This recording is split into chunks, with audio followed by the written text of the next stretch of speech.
Who remembers this guy, Rayman? Loved by many, this odd-looking fella first appeared in a critically acclaimed, self-titled game, which spawned sequel after sequel. Today, I'm tingling with nostalgia, so we're going to go back to where it all began with the first PlayStation game. Just by looking at the cover, some might say that this looks like a girl's game.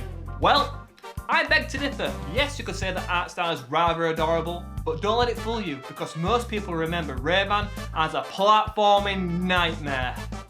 It was developed and released by Ubisoft for the Atari Jaguar in 1995, which we do not speak about. We remember it simply for the PlayStation 1.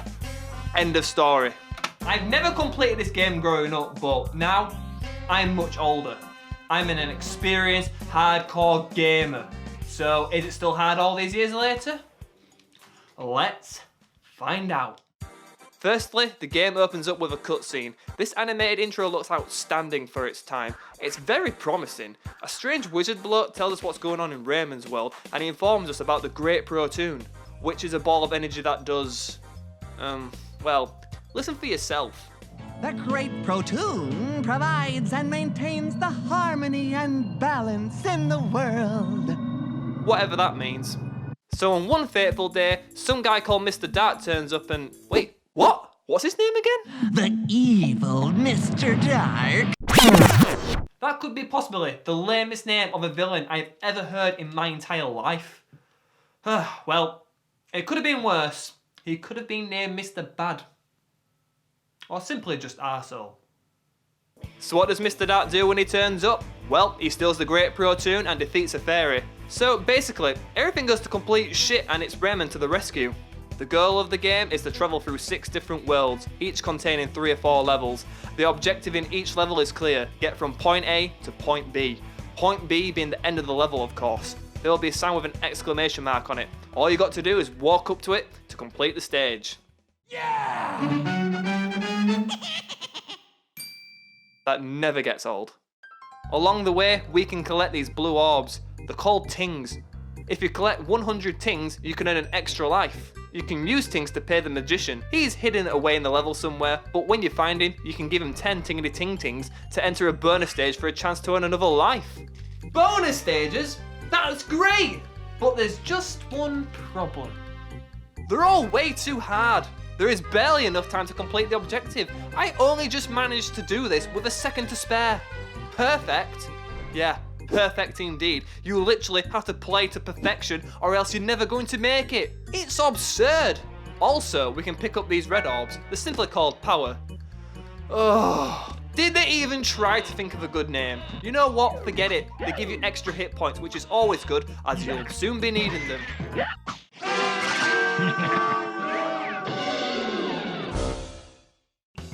So far, this game is awesome. A lot of thought was put into it. I mean, just look at these backdrops and its art design. They're spectacular. So much effort was put into them. In fact, this entire game just looks beautiful. It stood the test of time. Everything seems to be all jolly. The birds are flying with happiness. The flowers are delighted to be alive. And what? Even the mushrooms are having a good time. Now that I think about it, Rayman was chilling out in the hammock beforehand. Rayman could be an LSD. That's why nothing makes sense. I'm telling you, this world is absolutely crackers, man. And this is only the first level. Speaking of which, the platforming starts off nice and easy so we get a feel for the controls, which is alright for the most part, but I have a slight issue with the jumping though.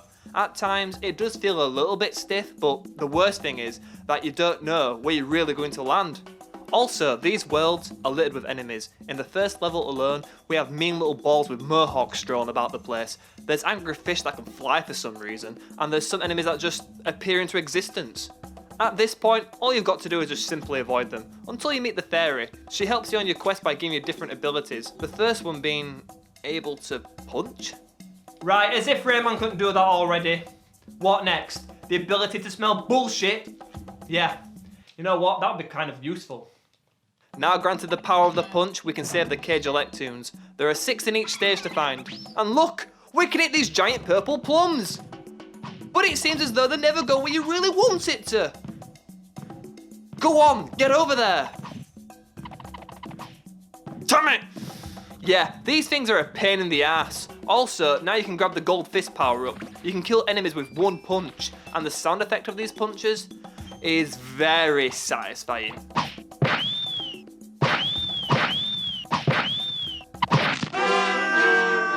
In no time, you'll face the first boss, a mosquito with eyes too big for its head, if it even has one. This can be tricky if you don't know the pattern, but it's easy to pick up. All you've got to do is avoid its attacks and chin the bitch right between the eyes. Do that a few times and the fight is over, and it's as simple as that. So far, everything seems too easy. It's pretty straightforward. But then again, the first few levels acts more like a tutorial, so you can get to grips with things like I've already mentioned. Things actually start to kick off when we encounter the fairy for a second time. She will give you a second ability, the ability to hang, which is more useful than you think. As for that sign there, you will want to see that more than ever because this game has an insane difficulty spike. It's mental, you are really put to the test. Like here in this level, this oddball that looks awfully like Rayman's lost cousin, by the way, gives you a magical seed.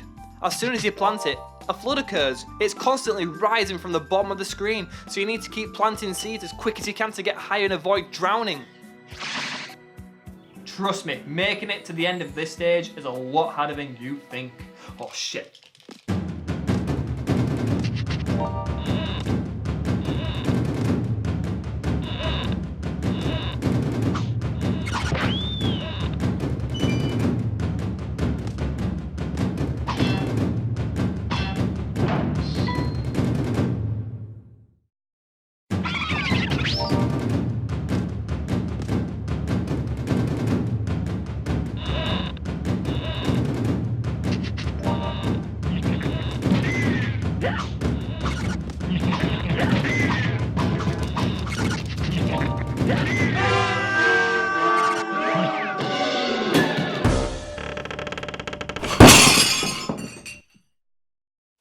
For the love of God, I can't do this. The pillock with the gun always kills me at the end. He doesn't die.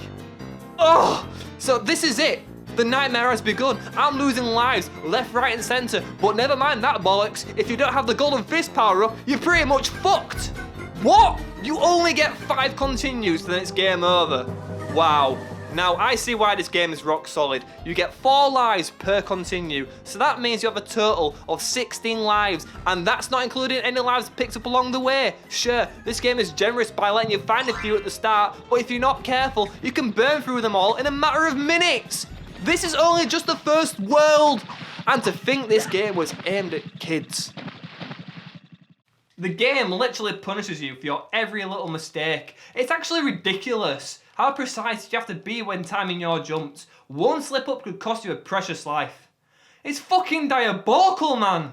Sometimes you don't have time to think what to do next. Like here, look how much space there is to react. Practically, there isn't any, and you don't know what's coming. So naturally, you will just jump across. But at this point, the camera speeds up, and there's a little blue bastard that catches you off guard. It's savage. This game is pure trial and error. You're going to need to master these levels if you want to progress. Thank the Lord for checkpoints. So finally, we have made it to Band Landing World 2. And all of a sudden the tension is cranked up as the checkpoints are scarce and you're going to die over and over again. And just when you thought there was enough obstacles in a stage already. It's like the game wants you to die. The music notes look pissed and even the drums hates you. How can a game look so sweet and innocent, but in reality be a complete bitter bastard? It would be a good time to earn an extra life right now, but every time you die, the things reset, so there's no chance of that happening. As for the power things, let's just say that sometimes they're a little bit deceiving. This has to be one of the most frustrating platformers I have ever played. This section can sod right off. It can get to soddery.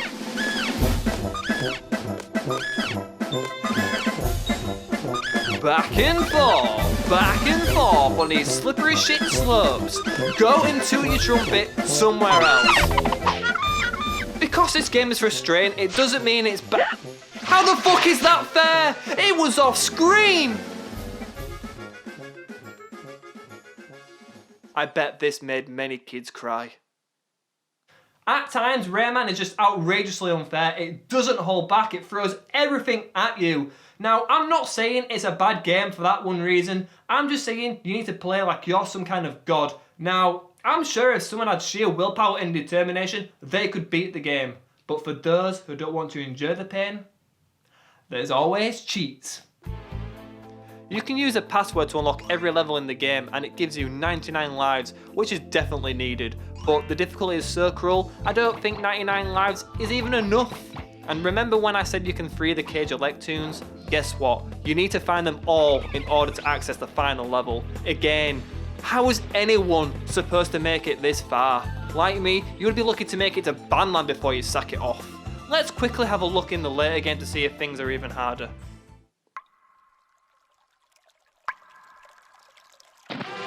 Actually, let's not. So Mr. Dark's Dare, the final part of the game. You have to complete 3 mini stages before you fight him. The game totally switches things up. In the first stage, you get to fly down a hill in a frying pan. This part is, you can't even touch that piss puddle! Oh, this is pure stinge. Thankfully, it's a short ride, then on to the next one. Mr. Dark creates an evil clone called Dark Rayman and it copies your every move. It's a really cool idea, but it's easy to slip up and die, so there's nothing new on that one. Come on, come on, come on, nearly there, fuck! In the last stage, Mr. Dark puts a spell on Rayman and this inverts the controls. Again, a really cool idea, but oh boy, it makes it even trickier to platform. What a bastard! He doesn't make it any easier, does he? Once that stage is out the way, then finally you can battle him and it's time to save the world. Just learn the patterns and knock him out the park. He's history, and it only took 56 lives. Yes! Yes! Yes! Yes, yes, yes, yes, yes. You've done it. You've saved the world!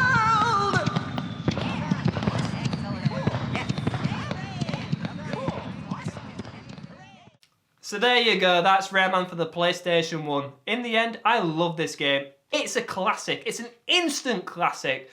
It has unique boss battles, it has interesting gameplay, and you know what, it can be extremely challenging at times, but that doesn't mean it's a bad game. But unfortunately, because of this, the game suffers. It becomes less fun and more aggravating the more you play. And the amount of lives that you get, it's just cruel. You end up stuck and end up restarting all the time. It's just torture. You need to know what's coming. Only true gamers will rise to the task of completing this game 100%.